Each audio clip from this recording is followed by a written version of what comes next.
یہودی اور نصرانیوں کی بات ہو رہی ہے، لیکن کلام مسلمانوں سے ہو رہا ہے، ٹھیک ہے، کیونکہ دعویٰ ہمارا بھی وہی ہے جو یہودیوں کا اور نصرانیوں کا دعویٰ ہے، لیکن اللہ تبارک و تعالیٰ نے اس کا جواب کیا عنایت فرمایا؟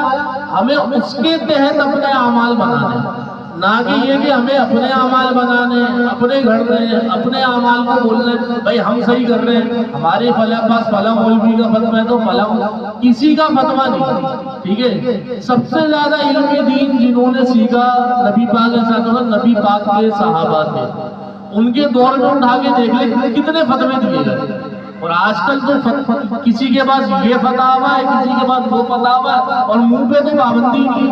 منہ پہ تو دھڑ سے فتوا ہے، سامنے والا ہے ہی فتوا، منہ کے فتوے کو کوئی روک نہیں ہوگا، اس کے علاوہ بھی فتاووں کی رنگ برنگی کتابیں لے کے گھوم رہے، لیکن جنہوں نے سب سے زیادہ دین سیکھا تھا ان کے پاس فتووں کا تھا ہی